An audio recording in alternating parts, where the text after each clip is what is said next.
بسم الله الرحمن الرحيم إن الحمد لله نحمده ونستعينه ونستغفره ونؤمن به ونتوكل عليه ونعوذ بالله من الشيطان الرجيم بسم الله الرحمن الرحيم وقال ربكم ادعوني استجب لكم. الله سبحانه وتعالى میگه که ادعونی بطلبین از ما، دست دعا و بارگاه ما بلند کنین، استجب لکم تا ما بر شما اجابت بکنم. و در ادامه آیت شریف میگه که ان الذين يستكبرون عن عبادتی، یقینا کسانی که تکبر میکنن از عبادت من. پس اینجا دعا عبادت است و کسی که میگه از دعا تکبر میکنه، به بارگاه الله دعا نمیکنه و یا به عوض الله به مخلوق دعا میکنه، اینجا در خاتمه آیت میگه سیدخلون جهنم داخرین، اینا داخل میشن به دوزخ به شکل بسیار خوار و ذلیل.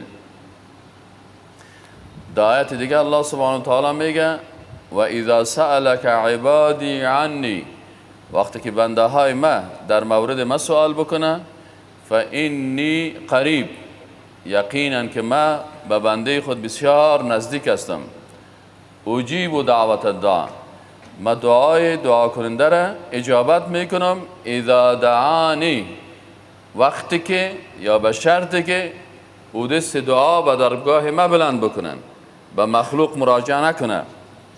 فلیستجیبوا لی، الله میگه پس شما به ما اجابت بکنین، یعنی آنچه که براتان امر کردم اوامر مرا اجابت بکنید. ولیؤمنوا بی، و به ما ایمان داشته باشین، عقیده تان به ما باشه، نه که به غیر الله باشه. لعلهم یرشدون، شاید که انسان ها به مقصد خود برسن. سوره بقره آیت 186. در حدیث شریفی که ابو داود در جلد دوم صفحه 78 و ترمذی در جلد پنجم صفحه 211 و ابن ماجه در جلد دوم صفحه 1258 روایت کرده، رسول الله صلی الله علیه و سلم می فرمایند که الدعاء هو العباده، دعا عبادت است. وقتی که دعا عبادت شد، پس میگه که الله گفته که وقال ربکم ادعونی استجب لکم، الله میگه دست دعا و بارگاه ما بلند بکنین. وقتی که عبادت شد، ما شما میگیم در هر رکعت نماز که ایاک نعبد، یا الله خاص تو را عبادت میکنیم، و ایاک نستعین، و فقط از تو کمک میخوایم. همچنان حدیث دیگه هست از رسول الله صلی الله علیه و سلم که این هم ابو داود در جلد دوم صفحه 78 و ترمذی در جلد پنجم صفحه 557 و ابن ماجه در جلد دوم صفحه 1271 روایت میکنه که رسول الله صلی الله علیه و سلم فرمود ان ربکم تبارک و تعالی، یقینا که پروردگار شما حی کریم، بسیار حیاناک است، کریم بسیار با کرم است، یستحی حیا میکنه من عبده از بنده خود، اذا رفع یدیه الیه، وقتی که بنده دستای خود به بارگاه الله بلند کنه، ان یردهما صفرا، که این دست خالی رخصت بکنه. الله سبحانه و تعالی دست خالی یا صفر انسان رخصت نمیکنه. الله از بندش حیا میکنه وقتی که بنده دست دعا به بارگاهش بلند بکنه. در حدیث دیگه که ایره امام ترمذی و احمد ابن حنبل روایت کردن، رسول الله صلی الله علیه و سلم میگه که ما من مسلم یدعو الله بدعوت، هیچ مسلمان دعا نمیکنه به الله به یک دعای لیس فیها اثم ولا قطیعه رحم، یعنی سعی کنین شرط قبولی دعا چی هست که این گناه نباشه و قطیعت رحم نباشه، یعنی دعایی که او دعا گناه داشته باشه، یعنی یک دعای بد باشه. ما شما میگیم دعای بد کرد. ولا قطیعت رحم، و قطع رحم یعنی قطع رابطه با اقارب، الا اعطاه الله بها احدى ثلاث، مگر ای که الله سبحانه و تعالی برش یکی از سه چیزا میده. یعنی انسان که دعا کرد رسول الله صلی الله علیه و میگه اتمین از این سه چیز یکیش برش میته. اما ان تعجل دعوته، یا که عاجل دعای ازیر اجابت میکنه. اما ان تعجل دعوته و اما ان یدخرها له فی الاخره، یا که ایره چی میکنه؟ ذخیره میسازه برای آخرتش. یعنی دعای مؤمن حتما قبول میشه. دعای مؤمنی که مطابق احکام الله باشه حتما قبول میشه، مگر در نتایجش سه نتیجه برش می باشه. یکی از سه نتیجه، یا ای که دعایش عاجل قبول میشه و این آثارش میبینه، و اما ان یدخرها له فی الاخره، یا ای که الله به اساس رحمت خود دعای زیر قبول میکنه، برش ذخیره میکنه در آخرتش. مثلا تو دعا میکنی یا الله برای من یک دونه موتر 2016 بده، یا الله برای عاجل موتر 2016 میته، دعایت قبول میکنه. یا الله در علم غیب خود میفهمه که از دنیا که در آخرت برات خوب است، در پل صراط مردم پیاده روان است، همین دعای تو قبول شده، موتر 2016 اونجا داری و اون موتر از پل صراط مرور میکنی. متوجه هستین؟ و اما ان یصرف عنه من السوء مثلها، یا ای که وقتی دعا که دعای زی قبول شد، یک چیز خواسته در پالوی همی چیزی که طلب کردم، برازی یک بدی هست که حال در بلا مبتلا میشه، در مقابل از دعا الله سبحانه و تعالی امو بدی را از پیش ازی دور میکنه. قالو اذن نکثر، اصحاب رسول الله هم گفتن خیلی وقتی که دعا اینقدر تأثیر داره و اینقدر منفعت داره و اینقدر قبول میشه و اینقدر به دنیا و آخرت ما فایده داره، پس ما زیاد دعا بکنیم.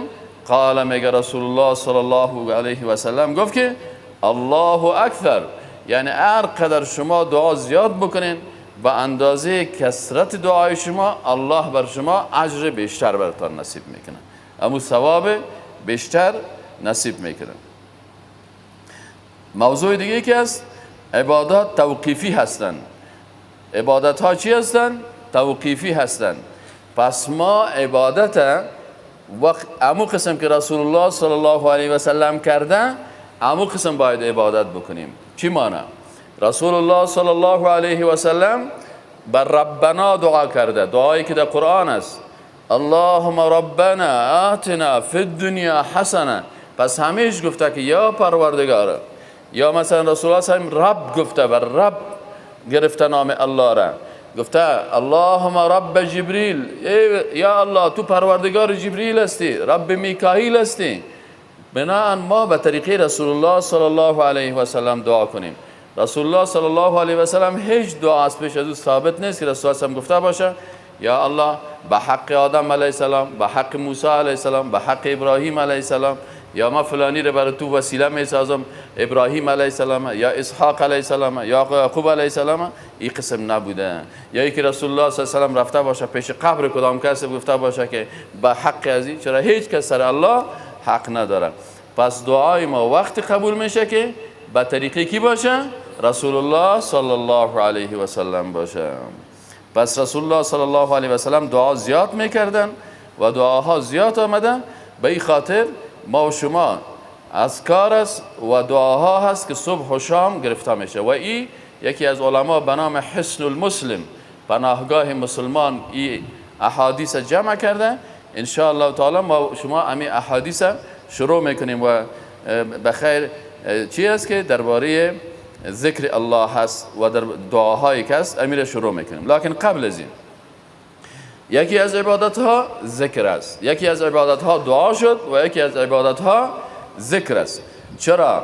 الله سبحانه و تعالی در آیت قرآن چی میگه؟ و این من شیء الا یسبح بحمده، و این من شیء الا یسبح بحمده. میگه هیچ چیزی در دنیا نیست، هیچ چیزی از مخلوقات نیست، حتی جامداتی که شما جامد فکر میکنین، نباتات، حیوانات، مایعات، گازات، تمام مخلوقات، میگه یار شما تو جامد فکر نکنین.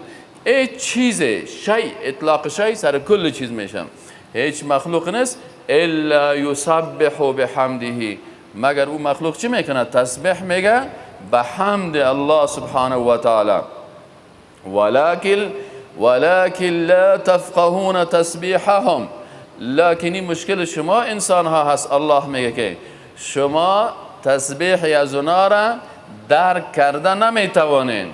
اونا تسبیح الله را میگن، الله را به بزرگی، الله را به عظمت، الله را به پاکی یاد میکنن، ولکن الله میگه ولکن لا تفقهون تسبیحهم، لکن شما تسبیح از اونا را یعنی نمیفهمین.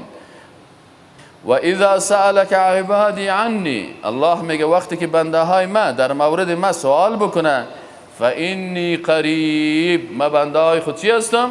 نزدیک هستم. پس وقتی که انسان دعا میکنه چرا به غیر الله مراجعه میکنن؟ الله قریب است، الله رحمان رحیم است. اگر میگی الله برای من نعمت ها را نداده، انکار نعمت میکنی. امی تمام اعضای بدنت محاسبه بکن. امیال پیش یک دکتر طب برو بگو من امی چشمای ما چند از قیمتش اگر چشم نمیداشتم، برات میگه $40,000 مصرف میکنی یک دو تا چشم برات نصب کنی. برش بگو اگر گرده نمیداشتم چند میشد، برات میگه 2 تا گرده 30 لک افغانی کلدار مصرف کار داره که بر تو گرده نو پرتیم. خب بگو ششم چند است و قلب ما چند است. تمام اعضای بدن تو $10 میلیون قیمت داره. الله $10 میلیون برای تو از رحمت خود بخشیدم و برات میگه که من برات نزدیک هستم. اذا سألك عبادی، اگر تو میگی من بنده الله نیستم، رحمت الله سر من نیست، این خود رحمت الله است که کل نعمت ها را برای تو دادم. مثلا یک کس میره خارج یک جای سفر، من برای تو مثلا $100 تحفه میره. این دلیل چی است؟ دلیل مهربانی از او است که برای تو را دوست داره، به تو محبت داره، بر تو شفقت داره، سر تو مهربان است، تو را بر دیگرها برتریت داده. الله سبحانه تعالی سر ما تو رحمت داره که ما تو انسان خلق کرده و ما تو کرامت داده. ولقد کرمنا بنی آدم، این دیگه نعمت الله هست. الله دوست ما داره، الله دوست ما داره، محبت داره به امرای ما که ما را مسلمان خلق کرده. الله ما را دوست داره که عقیده صحیح نصیب ما کرده. سبحان الله، عقیده کتاب الله و سنت رسول الله صلی الله علیه و سلم. چرا رسول الله سمیه که ترکت فیکم، در شما دو چیزه، ما ان تمسکتم بهما لن تضلوا ابدا، ما بر شما دو چیز ترک کردم که این هیچ شما گمراه نمیشن وقتی که به این تا تمسک، کتاب الله و سنتی. اینا دو نعمت بزرگی است که میراث رسول الله صلی الله علیه و سلم است. ما و شما کسایی که عقیده درست دارن و منهجشان منهج کتاب و سنت است، قرآن عظیم شان است و سنت رسول الله صلی الله علیه و سلم است، در حقیقت ما و شما چی کردیم؟ میراث رسول الله صلی الله علیه و سلم گرفتیم. الله بر ما این توفیق نصیب کرده. اینا چرا ناسپاسی الله را میکنیم؟ باید بفهم اینا الله میگه اذا سألك عبادی، امی بنده ما و شما رسید که الله بنده خود گفته.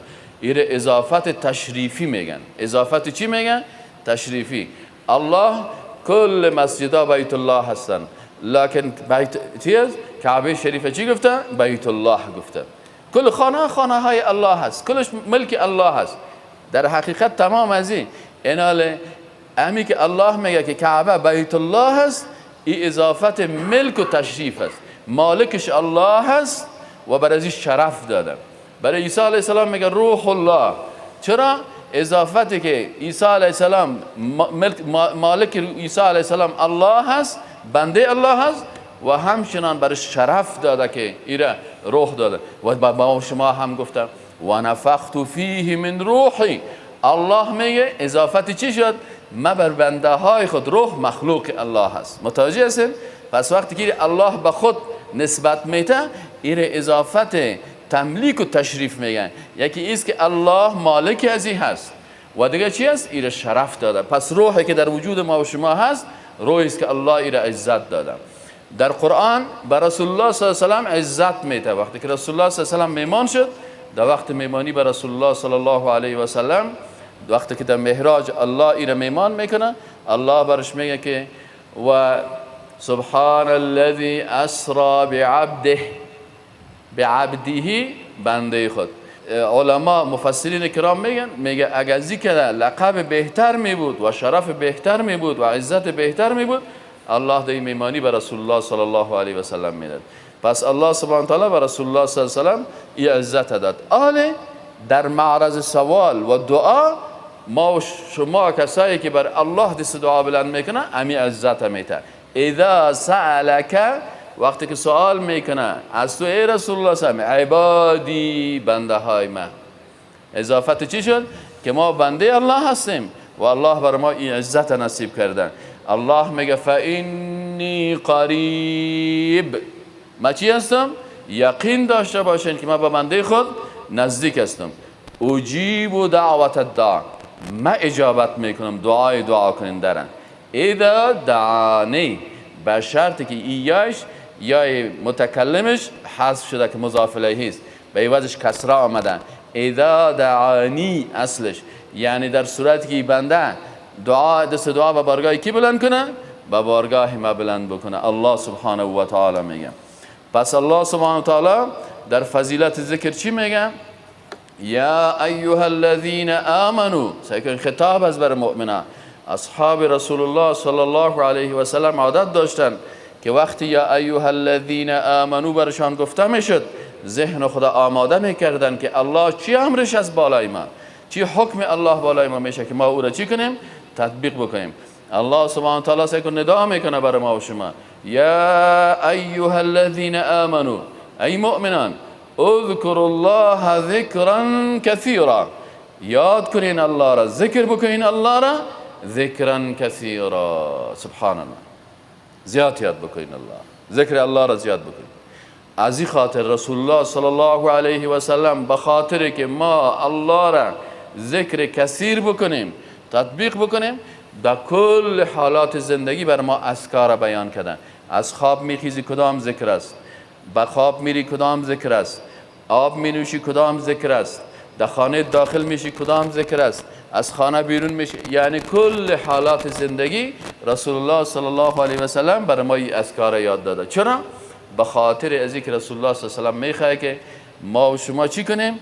امی آیات قرآن تطبیق بکنیم. چرا؟ اسلام که از شعبات داره، شعبه اول، دوم، الایمان بدع و سبعون شعبه، ایمان 70 چند شعبه داره. معنای 70 چند چی است؟ یعنی شعبات ایمان بسیار زیاد است. شما چی کنین؟ باید در هر شعبه ایمان نمره 100 داشته باشی و رسول الله صلی الله علیه و سلم برای ما و شما امی شعبات ایمان یکی بیان کردن. یکی از شعبات ایمان چی است؟ ذکر است. ذکر است. الله سبحانه و تعالی چی میگه؟ یا ایها الذین آمنوا اذکروا الله ذکرا کثیرا. یا ایها الذین آمنوا، ای مؤمنان، اذکروا الله، یاد کنین الله را، ذکرا کثیرا، به یاد کردن زیاد. از خواب میخیزی، در خواب میری، در دسترخوان ششتی، در بستر خود میپردی، با پالوی راست خواب میکنی، شب از خواب میخیزی، کل از این ذکر کثیر است که باید الله همیشه به یادت باشه، همیشه به یادت باشه در هر لحظه زندگی. باز آیت دیگه قرآن چه؟ این سوره احزاب آیت 41 بود. در آیت سوره بقره آیت 152 چی میگن؟ الله سبحانه و تعالی میگه سعی امر است، سعی کنین اذکروا، این علما کسانی که صرف و نحو را میفهمن، اذکروا چی است؟ ذکر یذکروا، اذکر فعل امر است و اذکروا با کلگی، فعل امر است برای کلگی. یا ایها الذین آمنو، کلتان، اذکروا الله ذکرا کثیرا، بسیار ذکر بکنین. در آیت دیگه الله سبحانه و تعالی چی میگه؟ فذکرونی، فذکرونی اذکرکم، فذکرونی، شما ذکر بکنین مرا، یاد کنین مرا به طریقه رسول الله صلی الله علیه و سلم. فکرتان باشه توقیفی هست. ای که ما مثلا میخیزیم، بعضی کسا مثلا از دیگه ادیان متاثر هستن، ذکر خدا و عبادت خدا به طریقه از اونا میکنن، الله قبول نمیکنه. اذکرونی، ذکر کنین مرا، اذکرکم، یعنی الله چی میگه؟ شما مرا یاد کنین تا ما شما را یاد بکنم. اذکرونی، یاد کنین مرا در حالت جوانیتان، در حالت قدرتتان، در حالت قوتتان، در حالت تواناییتان مرا یاد کنین، فراموش نکنین الله را. اذکرکم، باز ما شما را در کجا یاد میکنم؟ اذکرکم، شما را یاد میکنم. عین یذکرون الله سبحانه و تعالی، کجا یاد ما میکنه الله سبحانه و تعالی؟ فی الملأ الاعلی، در کجا یاد ما میکنه؟ در بین ملائکه. بر جبریل امین میگه، بر میکائیل میگه. ببین که بنده های ما چی میکنن؟ ذکر مرا میکنن، یاد مرا میکنن. بر رحمت خود شما را یاد میکنم. الله چه قسم یاد میکنه؟ وقتی که ما الله را یاد کنیم، الله با رحمت خود ما را یاد میکنه. وقتی ما در خوشی ها الله را یاد بکنیم، الله در حالت مشکلات و غم و درد ما را یاد میکنه، برای ما شفا نصیب میکنه، عزت نصیب میکنه. ما و شما را وقتی الله را در دنیا یاد کنیم، الله در آخرت ما را یاد میکنه. در پل صراط به یاد الله می باشیم. وقتی که در پل صراط به یاد الله بودیم، از پل صراط به 1 ثانیه مرور میکنیم. یک نفر از پل صراط در 1 ثانیه مرور میکنه، یک کسی دیگه از پل صراط شاید 10,000 سال برسه در جنت. من قال لا اله الا الله دخل الجنه، لكن داخل الجنه باز داخل شدن در جنت فرق میکنه. پس اینجا هم الله سبحانه و تعالی چی میگه؟ فذکروا فی الامر، ای بنده ها یاد کنید مرا یاد کنید. در وقتی که صحیح کن، در وقت برات مشکلات آمد بگو یا الله یا رب. نام مخلوق نگی، رجوع به مخلوق نکن، مخلوق خودش محتاج است. الله میگه یاد مرا بکنین، امر شد. پس ما در ذکر خود، در دعای خود، اگر کسی مخالف امر الله کار میکنه، الله از چی میشه؟ از کرکم ایمانه. خب مهم شروع میکنیم سر کتاب حسن المسلم. این مقدمه است: ان الحمد لله نحمده و نستعینه و نستغفره و نعوذ بالله من شرور انفسنا و سیئات اعمالنا من یهده الله فلا مضل له. این هم یعنی خطبه کس، این خطبه از رسول الله صلی الله علیه و سلم نقل شده یا در احادیث آمده. پس ان الحمد لله، تمام حمد برای الله هست. نحمده، ما تمام حمد و ثنا و صفت برای الله میکنیم. و نستعینه، و ما از الله استعانت میخوایم. و نعوذ بالله من شرور انفسنا، و ما به الله پناه میبریم از بدیهای نفس خود. از چی میکنیم؟ از به الله پناه میبریم. و سیئات اعمالنا، و ما به الله پناه میبریم از زشتی های اعمال خود. من یهده الله فلا مضل له. متوجه باشین، کسی را که الله هدایت کنه او را کس گمراه ساخته نمیتونه. هدایت کار الله است. بعضی اوقات مشکلی است که شما جوانایی که دعوت میکنین، در دعوتتان قار میشین. یکی کار پیغمبر است، یکی کار الله است. ما و شما امت رسول الله صلی الله علیه و هستیم. باید کار پیغمبر را بکنیم، کار الله را به الله بگذاریم. الله چی میگه؟ انما علیک البلاغ و علینا الهدى. تبلیغ وظیفه تو است، هدایت کار ما هست. ما و شما بسیاری وقتا که یک کسی را به طرف دین دعوت میکنیم و او هدایت نشد یا قبول نکرد، باز جگرخون میشیم. کار ما نیست.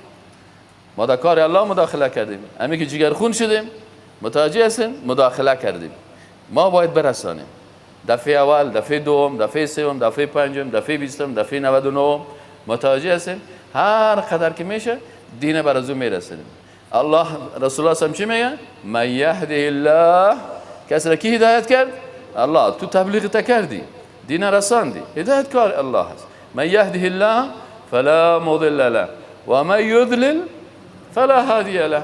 او کسی که الله گمراه کنه، بازو کسی او که قلبش کثیف باشه، قلبش مردار باشه، منافق باشه، مشرک باشه، مرتد باشه، کمونیست باشه، سیکولر باشه، دین الله را قصداً ترک بکنه، جاسوس باشه، شیطان باشه، به ضد مسلمان ها کار میکنه.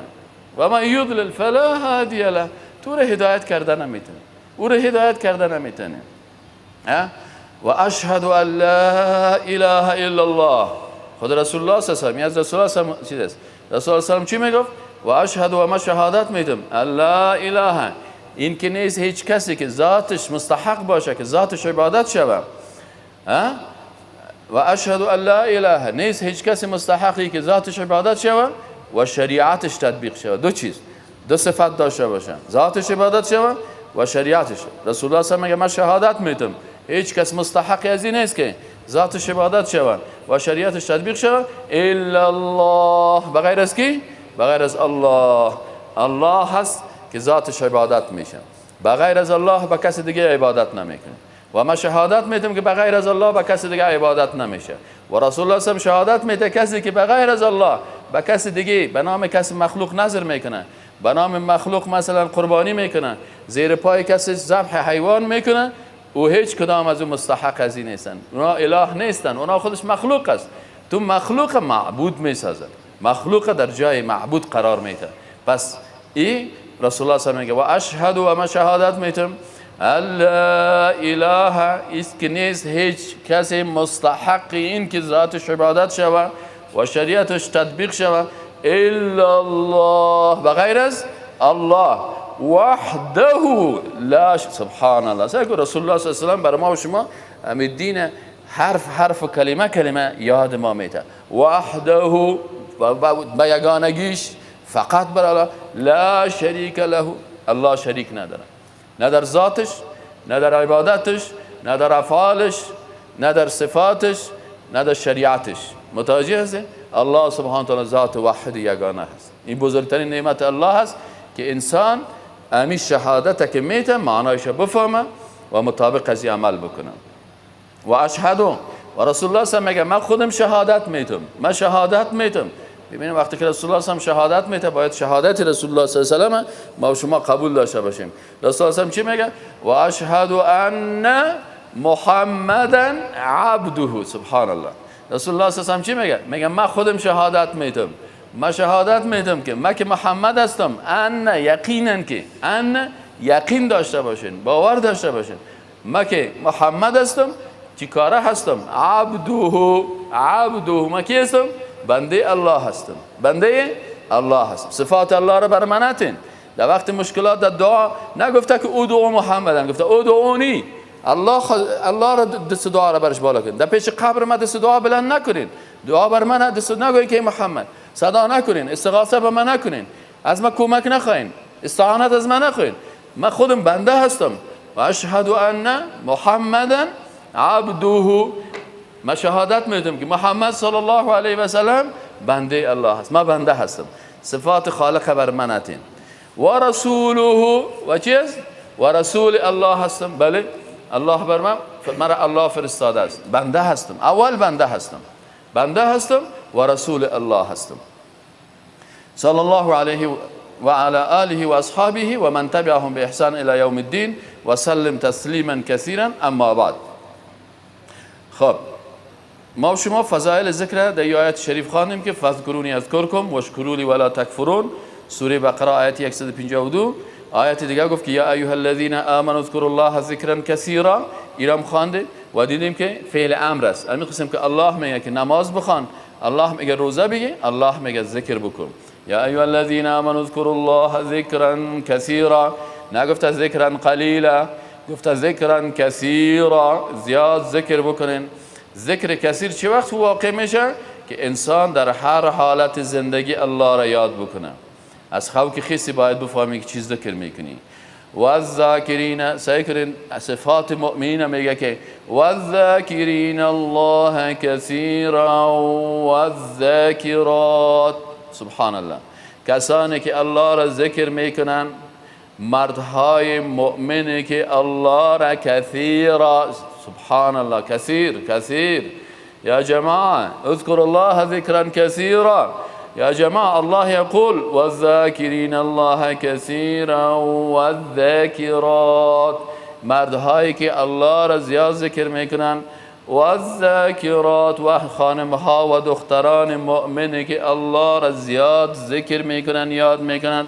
اعد الله لهم مغفرة و اجرا عظیما، الله برشان چی را آماده کرده؟ اعد الله برشان آماده کرده لهم، بر از این زنها و مردهای مؤمن، مغفره، کنار الله می بخشن، و اجرا عظیما، و اجر بسیار بزرگ. سوره احزاب آیت 35. باز چی میگه الله سبحانه و تعالی؟ میگه واذكر ربك في نفسك تضرعا وخيفة ودون الجهر من القول. سبحان الله. وقتی که الله را یاد میکنی، الله چی میگه؟ واذكر ربك في نفسك، الله را پیش خود یاد کو، الله را وادی که از خواب بیدار میشی یاد کو، الله را وادی که خواب میشی یاد کو، الله را چه قسم؟ واذكر ربك في نفسك، پیش خود یاد کو. تضرعا در حالی که بسیار تضرع داشته باشی، عظمت الله را در قلبت جای بدی. سبحان الله، الحمد لله، به قلبت سکن. وقتی که با قلب تسبیح میگی تیسیز گفتن نمیتونی. سبحان الله، سبحان الله. وقتی که مثلا 100 تسبیح را بعد از نماز در 1 دقیقه خلاص کردی، غلط کردی. غلط کردی. تسبیح ذکر الله را صحیح نکردی. باید با قلبت سبحان الله، در قلبت الله پاک است. الحمد لله، حمد و ثنا و صفت خاص برای الله است. ولا اله الا الله، در قلبت لا اله نیست هیچ کسی، هیچ معبودای باطلی که عبادت میشن اینا مستحق عبادت نیستن. هیچ ملائکه، هیچ پیغمبر، هیچ ولی، هیچ نبی، هیچ کسی صلاحیت عبادت نداره الا الله، بغیر از الله. باید ذکر چیه؟ واذکر ربک فی نفس. الله میگه الله را یاد کن در نفست که خودت با الله باشی، خودت با الله باشی، خودت با الله باشی. تضرعا، در حال بسیار تضرع، در حالت بسیار عاجزی، در حالتی که خود بندگی خود احساس کنی و عظمت خالق احساس بکنی. و خیفتا، و آهسته، چیغ نزن. الله سمیع است، الله علیم است، الله بصیر است. یا بنی، لقمان برای بچه خود چه قسم نصیحت میکنم؟ یا بنی انها ان تک مثقال حبت من خردل. یا بنی، ای بچگه که من، انها ان تکو، یقین داشته باش که اگر باشه، مثقال حبت من خردل، یک دانگه که بسیار کوچه، مثل دانگه که بسیار خرد دانه اسپند، اگر شما میلیون توتش کنین به اندازه یک ذره باشه، به اندازه یک مخلوق یک حجروی باشه که او را بدون میکروسکوپ دیدن نتانی. یا بنی انها ان تک مثقال حبت من خردل فتکن فی صخرات، در بین یک سنگ بسیار بزرگ باشد. او فی السماوات، یا در آسمان ها پنهان باشد. او فی الارض، یا در داخل زمین در یک چقوری در بین یک چای عمیق بند باشد. یأتی به الله، الله او را حاضر میکن، الله او را میفهم. ان الله لطیف خبیر. لطیف، بسیار باریک بین است، چیزهای بسیار باریک میفهمه. لطوفه، صغور اشیاء صغیره جدا. ان الله لطیف، بسیار لطیف است، یعنی بسیار باریک بین است. اگر اینمی عمل انسان یا ذکر انسان یا سخن انسان یا کدام عمل خوب یا زشت انسان فی صخره، در یک سنگ بسیار کلان باشه، او فی السماوات او فی الارض، یأتی به الله. ان الله لطیف، لطیف، بسیار باریک بین است. خبیر، بسیار با خبر است از کل چیز. از این خاطر وقتی که ذکر الله را میکنین، الله میگه که الله را یاد کنین فی نفسی که تضرعا، بسیار تضرع داشته باشی. تضرع صحیح کنین، در خیزدن تضرع میشه. برای یک نفر که خود وقتی که انسان وقتی که عظمت الله را چی کنه، قد افلح المؤمنون الذين هم في صلاتهم خاشعون. الله نماز مسلمانان را چه قسم میگه در قرآن؟ قد افلح، یقینا که کامیاب شد. الذين، قد افلح المؤمنون، کامیاب شد المؤمنان. الذين هم في صلاتهم خاشعون، در نماز خود خشوع داشتن. اصحاب رسول الله صلی الله علیه و میگفتن پیش از اینکه این آیت قرآن نازل شد ما در نماز یگان دفعه طرف آسمان سر خود بلند میکردیم. وقتی که آیت نازل شد ما جرأت نمیکردیم که حتی در نماز سر خود بالا سایل بکنیم. فقط با چی بود؟ خشوع بود. خشوع چی است؟ ذکر عظمت خالق در قلب و خاموش شدن جوارح. این خشوع است. خشوع چی است؟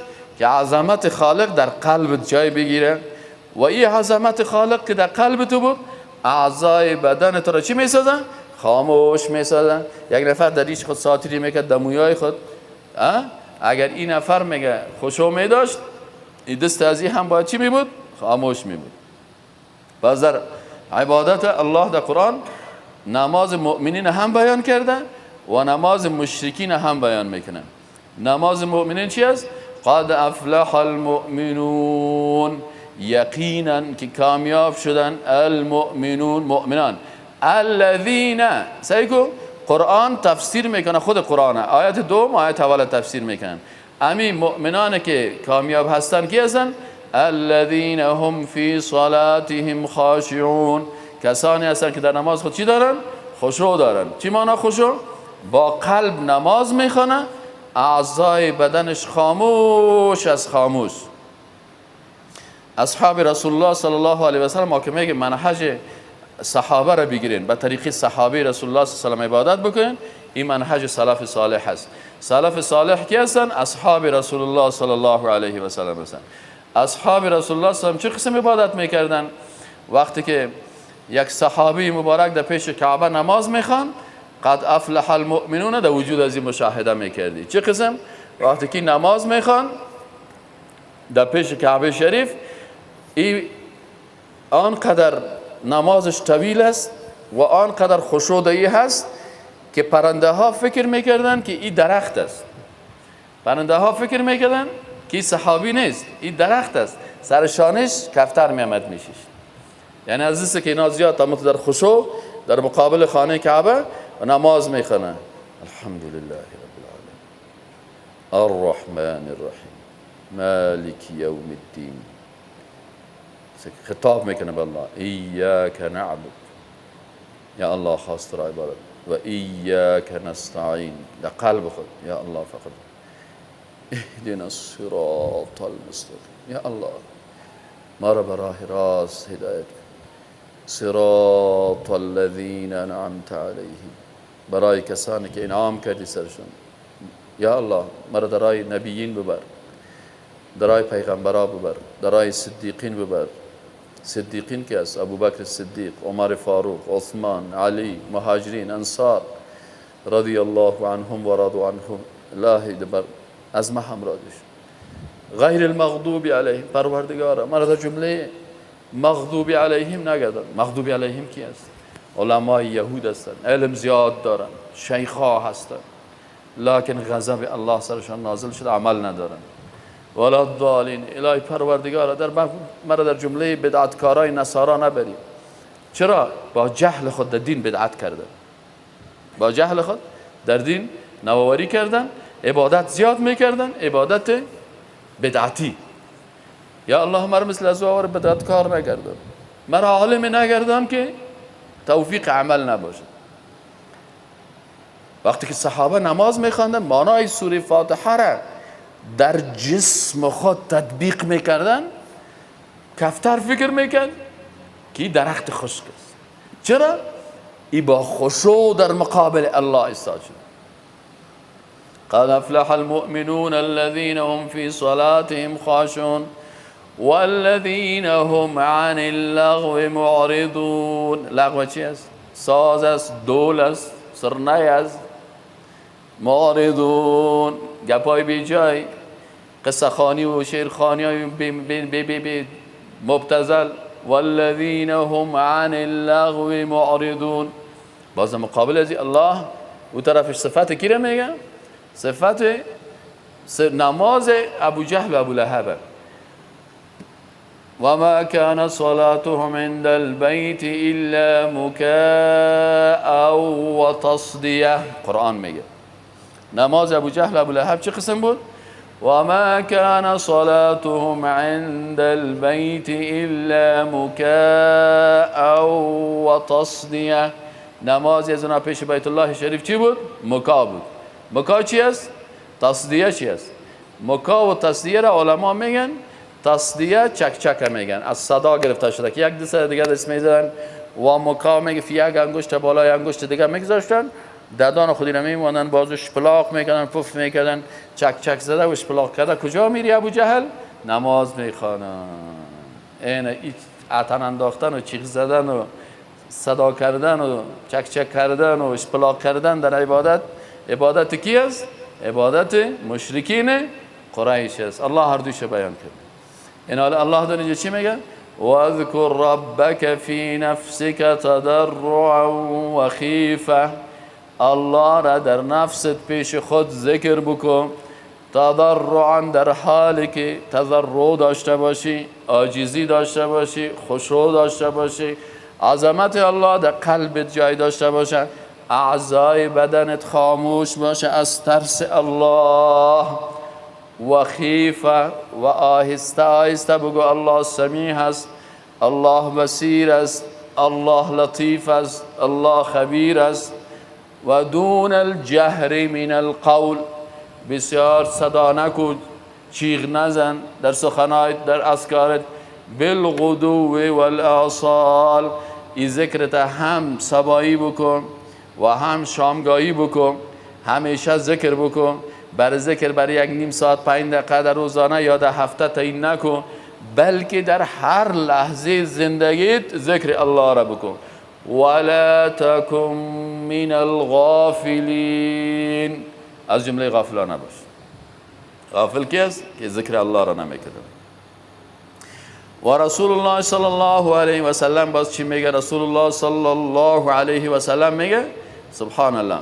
حدیث صحیح بخاری هست، فهمیدین؟ صحیح بخاری و صحیح مسلم هر دویشان روایت میکنن. رسول الله صلی الله علیه و سلم بر ما چی میگه؟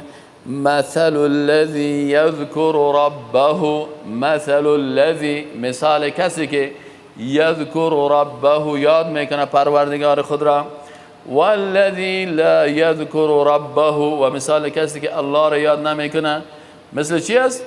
مثل الحی والمیت.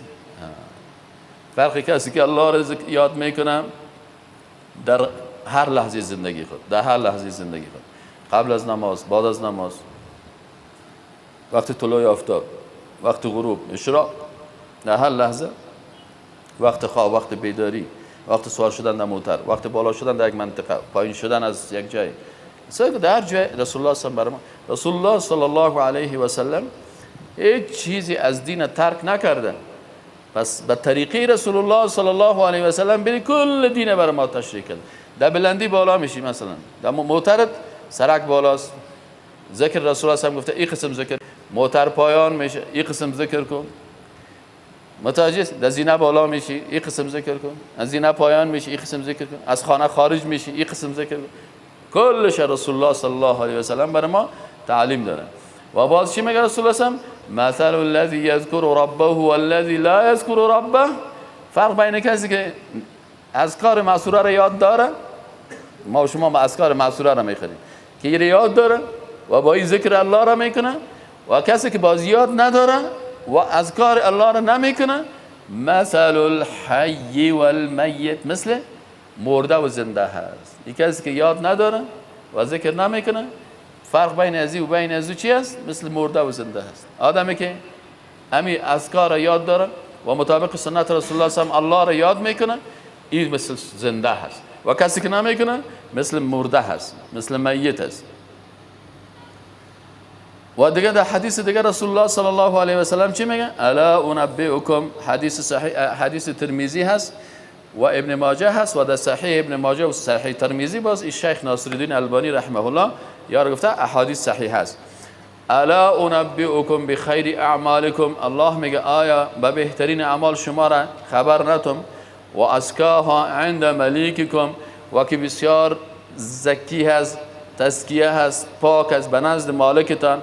و ارفعها فی درجاتکم، ایتو اعمالی که هم بهترین اعمالتان است پیش الله، بسیار چیز مزکا هست. و ارفعها فی درجاتکم، و درجاتان بسیار بلند میکن. و خیر لکم من انفاق الذهب والورق، و این بهتر است حتی از نفقه کردن طلا و نقره کده. و خیر لکم من ان تلقوا عدوکم فتضربوا اعناقهم، و از یام کده بهتر است که شما ملاقات بکنین با دشمنایتان، باز گردنای از اونا رو بزنین. و یضرب اعناقکم، یا اونا شما را گردنتان بزنن. قالوا بلا، گفتن ای رسول الله صلی الله علیه و بسیار کار خوب است. قال ذکر الله تعالی، ذکر الله است، الله را ذکر بکنین، یاد الله را بکنین. در حدیث دیگر رسول الله صلی الله علیه و سلم که رسول الله صلی الله علیه و سلم در حدیث قدسی هست، حدیث صحیح بخاری متفق علیه هست، میگه رسول الله صلی الله علیه و سلم میگه که یقول الله تعالی، وقتی که رسول الله صلی الله علیه و سلم میگه که الله سبحانه و تعالی گفت، پس اینجا معلوم میشه حدیث چی است؟ حدیث قدسی هست. حدیث قدسی همی است که رسول الله صلی الله علیه و سلم در حدیث از الله روایت میکنه، میگه انا عند ظن عبدی بی، الله میگه که ما مطابق ظن در مسائل اعتقادی به معنای گمان نمیه، به معنای عقیده میه. یعنی ما مطابق عقیده بنده خود با بنده خود معامله میکنم. فکرتان باشه وقتی کلمه ظن در مسائل عادی استعمال میشه به معنای گمان است، در مسائل اعتقادی به معنای یقین است، باور است. رسول الله صلی الله علیه و سلم که الله سبحانه و تعالی میگه که انا عند ظن عبدی بی، اینجا باید شک نگویی. کسایی که با گمان و شک ترجمه میکنن اشتباه میکنن. میگه من در مقابل بنده خود چه قسم تعامل میکنم؟ مطابق یقینی که بنده بر ما دارم. و انا معه، و ما به امرای بنده خود هستم. اذا ذکرنی، هر وقتی که مرا یاد کنه. سبحان الله، وقتی که انسان الله را یاد میکنه الله با امرایش میباشه، الله با علمش، الله با قدرتش، الله با عظمتش، الله با حفظش با امرای بنده میباشه.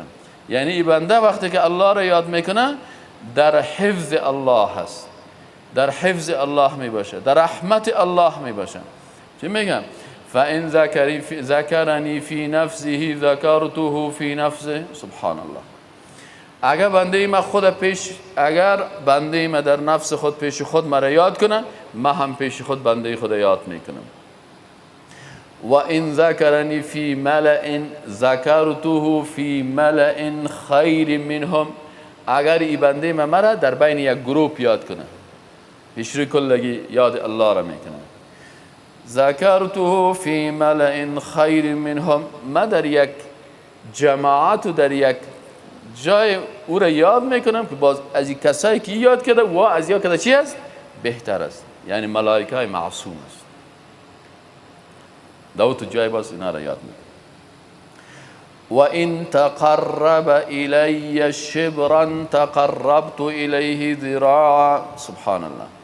الله میگه و این تقرب، و اگر ای بنده من نزدیک شوه به من با ذکر خود، با دعای خود، با عبادت خود، با خشوع خود، با تضرع خود، تقرب الی شبرا، الله میگه اگر بنده یک بلس بر من خود نزدیک بسازه، تقربت الیه ذراعا، ما باز به اندازه ذراع، یعنی الله قدر ذات کریم است. تو اگر یک بلس نزدیک شوی، الله یک ذراع از نوک چیز تا این قسمت، ایره در عربی ذراع میگن. الله یک بنده ما یک بلس به من نزدیک شد، ما یک ذراع به بنده خود نزدیک میشم. و این تقرب الی ذراعا، و اگر ای بنده ما چی شود؟ به اندازه یک ذراع به من نزدیک شود، ما به اندازه باع برازود. تقربت الیه باعا. باع را علما چی میگن؟ میگن باع الباع ذراعان، یعنی اگه بنده ما به اندازه یک ذراع به من نزدیک شود، ما به اندازه 2 ذراع، یعنی 2 چند برازو نزدیک میشم. و این اتانی یمشی اتیته هروله. سبحان الله. الله سبحانه تعالی ای به ذات و عظمت الله ما و شما تقرب الله را، نزدیکی الله را با مخلوق، الله را با مخلوق تشبیه نکنیم. لیس کمثله شیء. الله همون قسم نزدیک میشه مثل که به ذات و جلال و عظمت الله شایسته است، تشبیه با مخلوق نمیکنیم. و همچنان و این اتانی یمشی، ای هم الله میگه اگر بنده ما به طرف ما با راه رفتن مشی، راه رفتن عادی رو میگن، اتیتو هرولتن، رفتن به پیشکس به تیزی و سرعت، این هم ما و شما با تیز رفتن مخلوق تشبیه نمیکنیم. چه قسم الله می تیز به نزد بنده های خود؟ کما یلیق بجلاله و عظمته. این یاد بگیرین همیشه وقتی سوالتان میکنه از کیفیت الله کیف یاتینا هرولتا، کیف چطور این گپ میزنه که رسول الله صلی الله علیه و حدیث شریف میگه که الله تو گفت انسان یمشی میره و الله هرولتا از مشی کده تیزتر.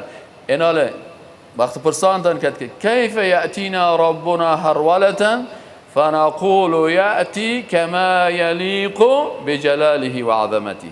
چی میگیم در جوابش؟ همون قسم که به جلال و عظمت خالق شایسته است. لا نشبهه ولا نؤوله. ما رو تشبیه نمیکنیم با تیز رفتن مخلوق، تشبیه نمیکنیم. تیز رفتن مخلوق این تیز رفتن مخلوق است، اما از خالق چه قسم است؟ مربوط غیب است. کما یلیق بجلاله و عظمته. فهمیدین یعنی؟ پس این لا نشبهه تشبیهش نمیکنیم، ولا نمثله مثل فلانی ور، چرا تمثیل هم نمیکنیم، لیس کمثله شیء. فهمیدین؟ ولا نؤوله تعویل هم نمیکنیم که از دل خود برش معنای دیگه جور بکنیم. ولا نعطله تعطیل هم نمیکنیم که ما بگیم نه این نیست و تو نیست اینا چطور است. نه، از ما تو که در رسول الله صلی الله علیه و آله عربی را خوب میفهمید و اختیار کلمات هم خوب میفهمید و الله از او کلام بهتر میفهمید. وقتی که رسول الله صلی الله علیه و آله الله سبحانه و تعالی در حدیث قدسی گفتن ما این قبول داریم، لکن او را ما کیفیتش مثل مخلوق کیفیتش نمیفهمیم. به علم غیب الله تعلق دارن، ما در غیب نمیگیم. هر کلمه که آمد میگیم کما یلیق بجلاله و عظمته. اما قسم که به عظمت الله شایسته است من نمیفهمم، ما کیفیتش نمیفهمم. لا رسول الله صلی الله علیه و آله در حدیث شریف دیگه چی میگن؟ رسول الله صلی الله علیه و سلم در حدیث ترمذی و ابن ماجه که ایره هم شیخ ناصر الدین یاره در صحیح ترمذی و صحیح ابن ماجه ذکر کرده که یعنی احادیث صحیح هستن. میگه لا الله، میگه رسول الله صلی الله علیه و سلم میگه لا یزال لسانک رطبا من ذکر الله. وصیت رسول الله صلی الله علیه و سلم برای ما و شما رسول الله صلی الله علیه و سلم چی وصیت کردن؟ لا یزال، یعنی همیشه باید باشه.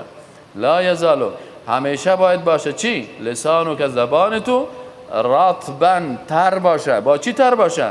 من ذکر الله، یعنی باید زبان تا با ذکر الله چی داشته باشی؟ ایره تر داشته باشیم.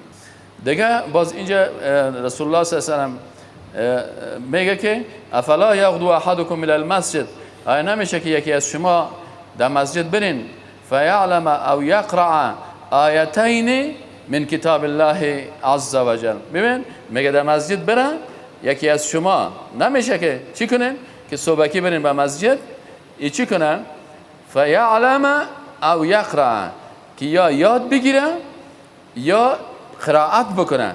آیتین من کتاب الله عز وجل، دو آیت از کتاب الله را. یعنی اگه تو در یک درس ترجمه میشینی دو آیت ترجمهش یاد گرفتی، یا شش خودت تنهایی دو آیتی از قرآن خواندی با ترجمه و با معنایش. تو تست بخوانی و به معنا و معنایشان فکر نگیری 500 آیت بخوانی که هیچ شخصیت تغییر نه، این فایده نمیکنه. فیعلم، اول گفت علم حاصل بکنه، او یقرأ یا تلاوت بکنه آیتین من کتاب الله عز وجل خیر له من ناقتین. در اول حدیثت میگه که ایکم یحب ان یغدو کل یوم الى بطحان او الى العقیق. رسول الله میگه که آیا شما خوش ندارین در منطقه بطحان یا عقیق، نامای منطقه است، در اینجا بری در اونجا برای تو چی شوه؟ فیأتی منه بالناقتین کوماوین فی غیر اسم ولا قطیعه رحم، که اونجا تو بری برای تو دو دانه تو همون شترهای خوب لکس اما تو دو شتره که باردار هستن برای تو داشته. هم دو صاحب مالک دو تا موتر شوی. حالا اون وقت اما شتر که بود سفینه صحرا بود، یعنی دو تا کشتی بود. مثلا یک نفر بگه که تو خوش نداری که صبحکی برید این فلانی منطقه موتر فروشی و اینجا دو دانه موتر برای تو بیاد، دو تا موتر هم گرفتی و دو تو چی هم نکردی؟ گناه هم نکردی، یعنی از طریق گناه هم را حاصل نکردی و تو نکردی که قطیعت رحم بکنی که در میراث مردم خورده باشی، بدون از اینکه میراث مردم خورده باشی، بدون از اینکه گناه کرده باشی. دیگه چی است؟ فی غیر اسم. دیگه کلگی گفتن که ما خوش داریم. پس گفت افلا یغدو احدکم الى المسجد، پس بره صبحکی در مسجد فیعلم یاد بگیرم او یقرأ یا تلاوت بکنه آیتین من کتاب الله عز وجل. صبحکی که از مسجد رفتی نماز خواندی زود نبره یک دو آیت یاد بگی در ترجمه بشی، یک دو آیت تلاوت کو، زیاد نمیتونی. خیر له من ناقتین. این برش از 2 تا شتر کرده بیشتر است. چرا شتر گرفتی، موتر گرفتی که مردی خلاص است ماند پیشت. لکن این در دفتر اعمال تو در روز قیامت یک شتر در دفتر اعمال نامه تو گذاشته شد. دو آیت خوانی به اندازه 2 شتر در دفتر اعمال نامه تو گذاشته شد. سبحان الله، در ترازوی میزانتون. فهمیدین؟ و ثلاث خیر له من ثلاث. اگه 3 آیت خواندی یا تلاوت کردی از 3 شتر که اضافه تر است. و 4 خیر له من 4. اگه 4 تا خوانی و من اعدادهن من الابل، به می اندازه مربوط میشد ان شاء الله تعالی به فضیلت ذکر که ما و شما در آیات و احادیث ذکر کردیم.